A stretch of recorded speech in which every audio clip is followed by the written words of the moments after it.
नमस्कार, जय श्री राम। आज आपको एक्सप्लेन करने जा रहा हूँ डायरेक्टर ओम राउत की नई फिल्म आदि पुरुष, जिसमें लीड रोल में है प्रभास, कृति सेनन, सनी सिंह और सैफ अली खान। कहानी की शुरुआत होती है वाल्मीकि जी से, जो श्री राम कथा का वर्णन कर रहे हैं। कहानी की शुरुआत श्री राम लक्ष्मण जी से होती है, जो अपने गुरु से धनुर्विद्या सीख रहे हैं। अभी बाल अवस्था में है और धनुर्विद्या सीखते सीखते वो बड़े हो गए। इस सीन में दिखाया जाता है कि श्री राम सीता जी के स्वयंवर में धनुष तोड़ रहे हैं और उनका विवाह सीता जी से हो रहा है। अगले ही सीन में कैकेयी दशरथ जी का संवाद है, जिसमें कैकेयी जी दशरथ जी को बोल रही हैं कि मेरे पुत्र भरत को अयोध्या और राम को 14 बरस का वनवास। और राघव जी खुशी खुशी वनवास को स्वीकार करते हैं और राम लक्ष्मण जी के साथ वनवास के लिए निकल पड़ते हैं।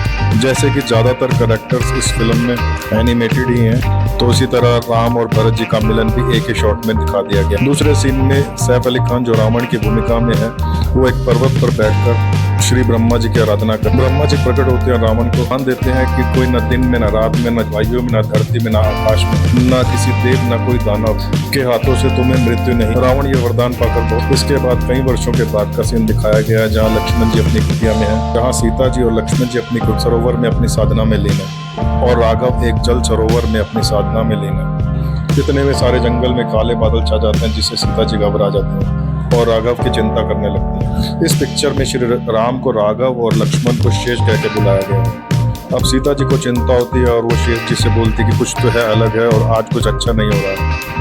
इतने में शेष भैया एक तीर चलाकर VFX से बनी लेयर से सारी कुटिया को कवर कर देते हैं। जी को जिस चीज का डर था वही होता है। VFX से बने राक्षस नूमी कीड़े कुटिया की दीवार पर आकर अपने आप मरने लग जाते हैं। अब सीता जी को राघव की चिंता होती है, वो शेष को बोलते हैं कि भैया जरा देखो श्री राम किसी समस्या में तो नहीं है। इतने में शेष भैया बोलते हैं ये सब पतंगे और भाई ज्वाला। आज तक कोई पतंगा किसी ज्वाला को बुझा पाया है? जैसा कि आप सब लोग जानते हैं, इस पिक्चर के डायलॉग लिखने वाले राइटर को भारत रत्न दिया जाएगा। चलिए कहानी में आगे चलते हैं। इधर राघव पानी के अंदर बैठकर साधना कर रहे हैं और वैसे ही सेम VFX वाले कीड़े पानी के ऊपर मंडरा रहे हैं। राघव जी बाहर निकलते हैं और एक एक करके अपने धनुष बाण से सारे कीड़ों का नाश करते हैं। अब सीन बदलता है। दूसरे सीन में रावण को दिखाया जाता है, जो महादेव की आराधना में लीन है। नीचे से लेकर ऊपर तक काले कपड़े, काला टीका और रुद्राक्ष की काली माला पहने हुए बैठे हुए, हाथ में काला सा बड़ा सा सितार बजाकर वो शिव जी को प्रसन्न कर रहे हैं। काफी देर तक सितार बजाने के बाद सितार तोड़कर वो शिव जी की पूजा खत्म करते हैं। फिर रावण शिव जी की पूजा खत्म करते हैं। दूसरे सीन में दिखाते हैं कि शूर्पणखा लंका में एंटर करती है। शूर्पणखा अपना कटाना लेकर रावण के पास जाती है और रावण बोलते हैं क्या हुआ शूर्पणखा? तब शूर्पणखा रावण को अपनी पूरी बात बताती है और बताती है कि एक वन में उसने राघव जी को देखा, उनको पसंद करने लगी और उनके सामने शादी का प्रस्ताव रखा, परंतु राघव ने मना कर दिया क्योंकि वो सीता जी से विवाहित थे। इस पर गुस्सा होकर वो सीता जी पर अटैक करती है। शेष भैया को गुस्सा आता है और वो गुस्से में शूर्पणखा का नाक काट देते हैं। रावण शूर्पणखा से बोलते हैं वो कौन है जिसके लिए मेरी इतनी सुंदर बहन को राघव ने ठुकरा दिया है? शूर्पणखा जानकी का बताती है और उनके सुंदर का गुणगान करती है। शूर्पणखा बताती है वो है जानकी, जो त्रिलोक की सबसे सुंदर औरत है। पूरे ब्रह्मांड में उनसे सुंदर और कोई दूसरा नहीं है। और जानकी के सौंदर्य का गुणगान करती हैं। जानकी का स्थान जंगलों में नहीं, आपके महल के बाद रावण अपने 2 फ्लोर वाले 10 सिरों के साथ हंसता हुआ दिखाई देते हैं। रावण जानकी किडनैप करने की प्लानिंग बना लेता है। वो अपने एक राक्षस को सोने का हिरण बनाकर वन में छोड़ देता है। अब श्री राम और जानकी एक जंगल में है और जानकी की नजर उस सोने के हिरण पे पड़ती है, जिसको स्वर्ण मेघ कहा गया है।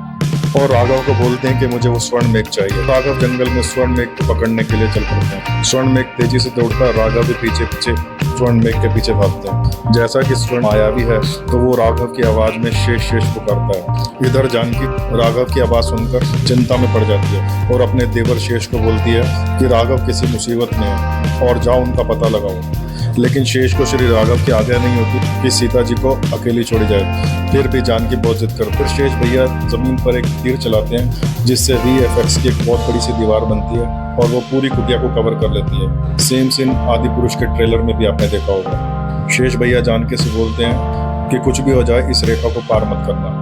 इधर राघव को लगता है कि स्वर्ण मेघ मायावी है और वो तीर से उसका वध कर देते हैं। जैसे ही हिरण को तीर लगता है, वो एक राक्षस के रूप में प्रकट हो जाता है और मर जाता है। जैसे ही शेष भैया जानकी को छोड़कर कुटिया से जाते हैं, रावण ये सब देखकर बहुत खुश होता है और साधु का वेश बनाकर कुटिया में आता है। लेकिन VFX की लक्ष्मण रेखा के चक्कर में वो कुटिया में एंटर नहीं कर पाता और बाहर से ही भिक्षा के लिए बोलता है और छल से जानकी को बंदी बनाकर अपने चमगादड़ जैसे दिखने वाले रथ पर बांधकर आकाश की तरफ उड़ जाता है। उधर लक्ष्मण भैया राघव से मिलते हैं और समझ आता है कुछ गड़बड़ है और कुटिया की तरफ भागते हैं। तब तक रावण जानकी को लेकर कुटिया से उड़ जाता है। अब आसमान में एक बड़ा सा पक्षी दिखाते हैं जो जटायु होता है, जो जानकी को बचाने की बहुत कोशिश करता है। अब आकाश में रावण और जटायु का एक जोरदार युद्ध होता है। रावण अपनी तलवार से जटायु का एक पंख काट देता है, जिससे जटायु जी आकाश से जंगल की तरफ गिरते हैं। अब जानकी अपने गले से मोतियों की माला निकालती और जंगल की तरफ फेंक देती है। टूटे हुए मोती जंगल में जगह जगह गिरते हैं और रावण जानकी को लेकर लंका की तरफ उड़ जाता है। जंगल में गिरे मोती अब कुछ बंदरों को मिलते हैं। इधर राघव और शेष जटायु जी के पास जाते हैं और जटायु का अंतिम संस्कार करते हैं। रावण का चमगादड़ रूपी रथ VFX से बनी काली लंका में लैंड करता है। जानकी को दासियां अशोक वाटिका की तरफ लेके जाती हैं। ये सब विभीषण, मेघनाथ और मंदोदरी भाभी देखती हैं। अगले सीन में कटे हुए नाग वाली शूर्पणखा बहुत खुश दिखाई देती है और मदिरा का एक लार्ज पैक बनाकर मंदोदरी भाभी के पास आती है। मेरा भाई ब्रह्मांड की सबसे सुंदर स्त्री से शादी कर रहा है और आपसे देखा नहीं जा रहा। लेकिन मंदोदरी भाभी बहुत समझदार होती है और कहती है कि लंका के अंत की शुरुआत हो चुकी है। दूसरी तरफ जो मोती बंदरों को मिले थे वो लेकर सुग्रीव जी के पास जाते। सुग्रीव जी ये मोती हनुमान जी को दिखाते हैं। हनुमान जी अपनी साधना में लीन बैठे होते हैं। इसी के साथ अगला सीन दिखाया जाता है जिसमें एक बूढ़ी औरत सफेद कपड़े में, एक हाथ में डंडा और दूसरे हाथ में बेर लेकर श्री राम जी की कुटिया की तरफ आती है और अपना नाम शबरी बताती है। राघव जी शबरी जी के जूठे बेर बड़े चाव से खाते हैं, लेकिन शेष भैया ज्यादा खुशी नहीं दिखाते बेर खाने में। राघव जी के दर्शन के बाद शबरी माता अपने आप को अग्नि में समर्पण कर देती है। अब अग्नि से शबरी माता का कन्या स्वरूप बनता है, जो एक बहुत ही सुंदर कन्या के रूप में निकलती है। वो उनको बोलते हैं कि अब आप किष्किंधा नगरी जाओ, वहाँ आपको सुग्रीव जी मिलेंगे, वो सीता जी को ढूंढने में आपकी हेल्प करेंगे। अब सीन फिर बदलता है जिसमें जानकी अशोक वाटिका में है, रावण का अशोक वाटिका में आगमन होता है। रावण अपने आप का गुणगान करता है, अपनी शक्तियां गिनवाता है और सीता जी से शादी का प्रस्ताव रखता है। लेकिन जानकी के मन में तो राघव है, उनको खरी खोटी सुनाकर सीता जी भगा देती है। दोस्तों, इस मूवी में जो मुझे पर्सनल लगता है, हनुमान जी का कैरेक्टर और हनुमान जी के हिस्से में जो डायलॉग्स आए सबसे वाहियात है। कमेंट में जरूर बताइएगा आपको इस मूवी में सबसे वाहियात कैरेक्टर और सबसे घटिया डायलॉग कौन सा लगा। कमेंट करके प्लीज जरूर बताइएगा। जंगल में हनुमान जी एक पेड़ के नीचे बैठे हैं और भोले भोले कर रहे हैं। दूसरी तरफ शेष जी और राघव जी आ रहे हैं। हनुमान जी बोलते हैं, मैं तो भोले भोले कर रहा था, ये तो भोले भाले आ गए। शेष भैया और हनुमान जी की थोड़ी बातचीत होने के बाद हनुमान जी का बुद्धि टेस्ट शुरू हो जाता है। शेष भैया हनुमान जी से प्रश्न पूछते हैं कि पहला प्रश्न, 10 मजदूरों ने एक महल मिलकर 4 महीने में बनाया तो 5 मजदूर कितना समय लेंगे। दूसरा प्रश्न, एक आदमी 20 दिन से सोया नहीं फिर भी स्वस्थ है, कैसे। और तीसरा प्रश्न, एक तोता और उसके 2 बच्चे नदी पार कर रहे थे और जैसे ही वो नदी के पास पहुंचे तो छोटा बच्चा खुशी से चिल्लाया, हम चारों ने नदी पार कर ली। अब बताओ, एक तोता और 2 बच्चे तो 3 हुए ना, उन्होंने 4 क्यों बोला। तो शेष भैया इस तरह के तो प्रश्न पूछ रहे हैं हनुमान जी से बुद्धि टेस्ट के नाम पर। तो इसी के साथ हनुमान जी टेस्ट में पास हो गए। राघव जी को लगता है कि ऐसे कठिन सवालों का जवाब तो केवल हनुमान जी दे सकते हैं और वो हनुमान जी को गले लगा लेते हैं और अब दिखाया जाता है राघव हनुमान जी का मिलन।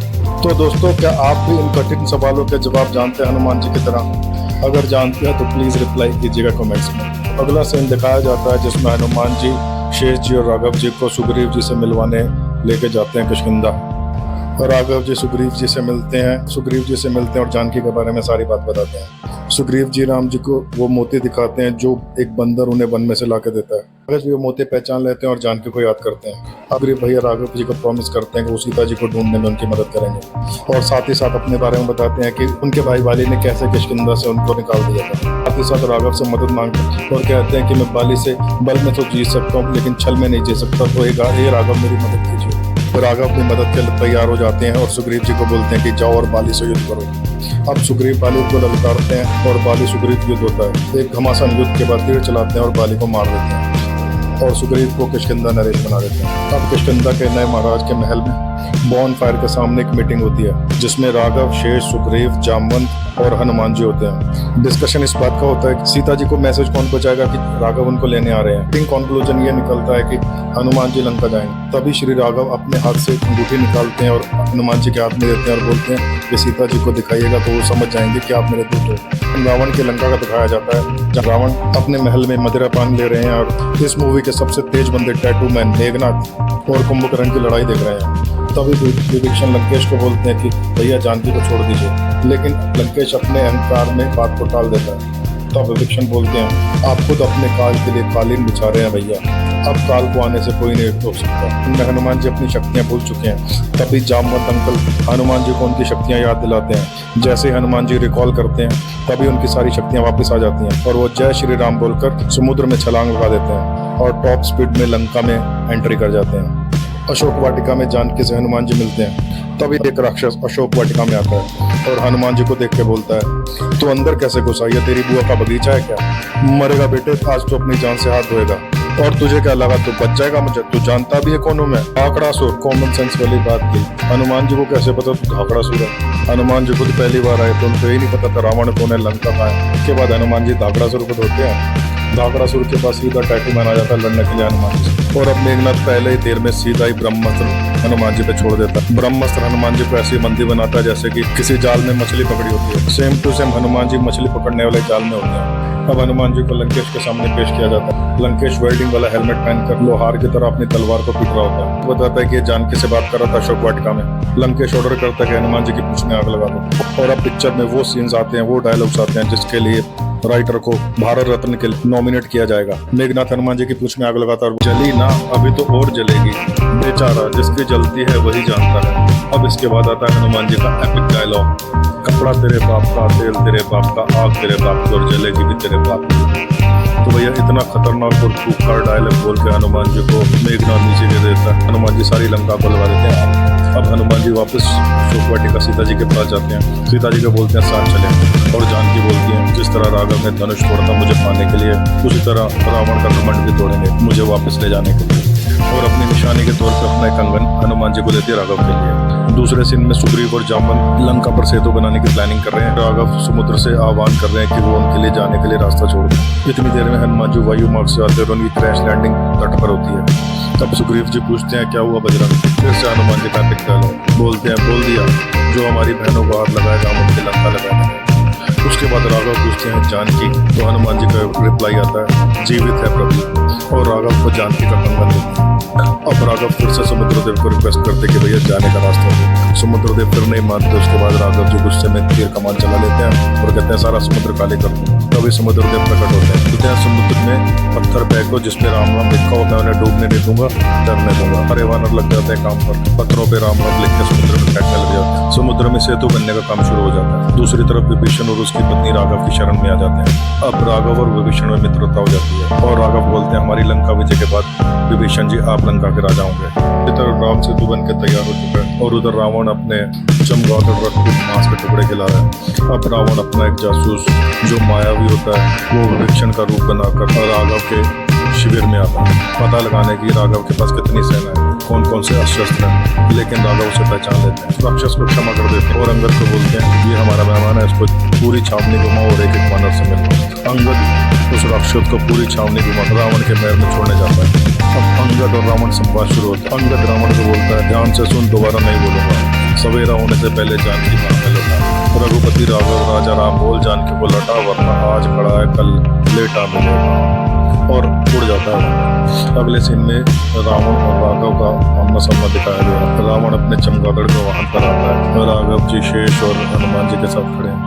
मेघनाथ जानकी को बंदी बनाकर राघव के सामने लेके खड़ा है। राघव और जानकी एक दूसरे को मिलते हैं और दिखाते हैं कि वैसे ही मेघनाथ जानकी का गला काट देता है। दरअसल वो जानकी को वही मायावी राक्षस जो राघव के शिविर में जासूस बनने गया होता है कि रावण बहुत कुछ होता है और वहां से भाग जाता है। उधर मेघनाथ भी गायब हो जाता है। मेघनाथ के पीछे पीछे शेष और हनुमान जी भी हो जाते हैं। सीन दिखाया जाता है जिसमें राघव, शेष, हनुमान, अंगद और सुग्रीव एक सर्कल में खड़े होते हैं और इस मूवी का सबसे तेज आदमी टैटू मैन हवा की तरह चकमा देके सबके बीच में से इधर उधर निकलता है। मेघनाथ को इतना शक्तिशाली और तेज दिखाया गया है जो हनुमान जी को भी उठा के फेंक देता है, अंगद को मारता है, सुग्रीव जी को उठा के फेंक देता है, यहाँ तक कि शेष भैया को भी पटक देता है। किसी की पकड़ में नहीं आता भैया।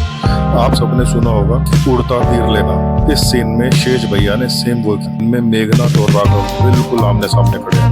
राघव ने अपना तीर एकदम टारगेट पे मेघनाथ के ऊपर सेट कर रखा। मेघनाथ भी अपना सांप वाला तीर राघव पर छोड़ता है। इतने में लकड़ी लेने बीच में शेष भैया आ जाते हैं और वो सांप शेष भैया को डस जाता है। इस सीन में अगर शेष भैया बीच में ना भी आते तब भी वो सांप राघव जी मार देते। तो आगे बढ़ते हैं। अब मेघनाथ भैया डायलॉग बाजी कर रहे हैं, छोटे का खेल समाप्त, अभी चुपचाप अपना तमाशा समेट और निकलना से। बहुत देख लिया तेरा बंदर नाच, सवेरे तक तुम में से कोई भी दिखाई पड़ा, मेरे एक सबोले ने तुम्हारे इस शेष नाग को लंबा कर दिया, अभी तो पूरा पिटारा भरा पड़ा है।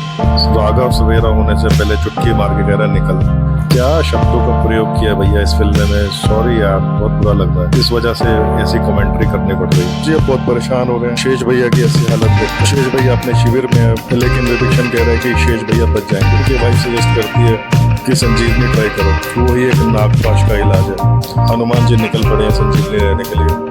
हनुमान जी कुछ समझ नहीं आया, वो पूरा पर्वत उठा लाया। विभीषण की वाइफ को डॉक्टरी आती है, उसने संजीवनी के साथ रसायन क्रिया शुरू कर दी है। संजीवनी की पीसम पिसाई शुरू हो चुकी है। सारे वानर लगे हैं संजीवनी को पीसने। शेष भैया को एक बाट टब जैसी चीज में लिटा दिया जाता है। संजीवनी का तेल निकाल के उस बाट टब में भरा जाता है। जब वो बाट टब भर जाता है तो शेष भैया एकदम से निकलते हैं जैसे स्विमिंग पूल से निकले। तरफ खुशी का माहौल हो जाता है। दूसरी तरफ रावण का वो सीन दिखाया जाता है जो आजकल पोस्टर पे बहुत ज्यादा दिखाई दे रहा है, एनाकोंडा मसाज। रावण बहुत सारे एनाकोंडा के बीच में पड़ा हुआ लेटा हुआ एनाकोंडा मसाज दे रहे हैं। अब दूसरे सीन में विभीषण बताता है कि लंकेश पूजा करेगा तो उसकी पूजा पूरी नहीं होने देनी, उसमें विघ्न डालना के बारे में विभीषण बताता है कि जब मेघनाथ स्वर्ण झील में होता है तो उसकी सारी शक्तियां नष्ट हो जाती हैं। मेघनाथ पावरलेस हो जाता है। मेघनाथ को मारने का राइट टाइम पानी के अंदर ही है। राघव जी और शेष जी इन सब बातों को ध्यान से सुनते और अप्लाई करने का प्लान करते हैं। अब युद्ध की फाइनल घड़ी आ गई है। राघव जी मोटिवेशनल स्पीच दे रहे हैं अपने वानरों को, सेम वैसी ही स्पीच जैसे कि उन्होंने बाहुबली 1 में दी थी। मोटिवेशन के बाद जो बूढ़े बूढ़े बंदर थे उनको भी जान आ गई, उनमें वो भी उछल के मारना शुरू हो गए। सारे एनिमेटेड बंदर, गोरिल्ला, चैंपैंजी सब लड़ने में तैयार थे। फुल एनिमेशन ड्रामा चल रहा है। बस यार एक सीन बहुत बुरा लग रहा है इस मूवी का कि कुंभकर्ण ने जब हनुमान जी को बहुत मारा इसमें, और हनुमान जी बेचारे एकदम हेल्पलेस लग रहे हैं इस मूवी में। ये सबसे बुरा लगा। दूसरे सीन में शेष भैया ने किसी तरह निपटा ही दिया मेघनाथ को, टैटू मैन को, लेकिन शेष भैया इस बार भी बाल बचे। वो तो अंगद भैया ने पानी में से निकाल लिया भैया, वरना टैटू मैन मेघनाथ ने इस बार भी निपटा देना था हमारे शेष भैया को। 600 करोड़ की मूवी में ऐसे ऐसे सीन देख के बहुत दुख होता है। क्लाइमेक्स पे राघव और रावण का full ड्रामेबाजी scenes, full VFX, full तीर तलवार, रावण के 10 सिर 10 हाथ, राघव जी थोड़ा हेल्पलेस, लेकिन फिर भी अधर्म पर धर्म की जीत, सच्चाई की जीत, और फाइनली राघव जी ने रावण का कर दिया अंत। एंड में राघव जानकी का मिलन दिखाया गया और फाइनली एंड में सबको मुकुट पहने हुए दिखाया गया। तो आदि पुरुष दो शब्दों आदि और पुरुष से मिलकर बना है। आदि पुरुष मूल पुरुष को कहा जाता है। सबसे पहला पुरुष किसी वंश या साम्राज्य की पहली कड़ी को आदि पुरुष कहा जाता है, जिससे किसी वंश की शुरुआत होती है। भारतीय ग्रंथों में जिस तरह से रामायण को बताया गया है, आदि पुरुष में रामायण उससे बिल्कुल अलग है। फिल्म डायलॉग के नाम पर छपरी भाषा का प्रयोग किया गया है। ये मूवी अपने किरदारों को लेकर भी चर्चा में है। हनुमान जी को बिना मूंछों के, राघव जी मूंछों में, लक्ष्मण जी को दाढ़ी मूंछ में, रावण को हेयर कट में, साइड कट ट्रिम दाढ़ी, सुग्रीव, बाली, जामवंत सबको कार्टून दिखा दिया गया है। विभीषण और रावण सरेआम मदिरा पान सेवन ले रहे हैं। रावण अपने चमगादड़ वाहन को मांस खिलाता दिखाया गया है। और भी बहुत कुछ ऐसा दिखाया गया है जो असल रामायण से अलग है, जो हमने बचपन से हम देखते आए हैं। तो दोस्तों, आपको आदि पुरुष कैसी लगी और हमारी मेहनत कैसी लगी, कमेंट में जरूर बताइएगा। जय श्री राम।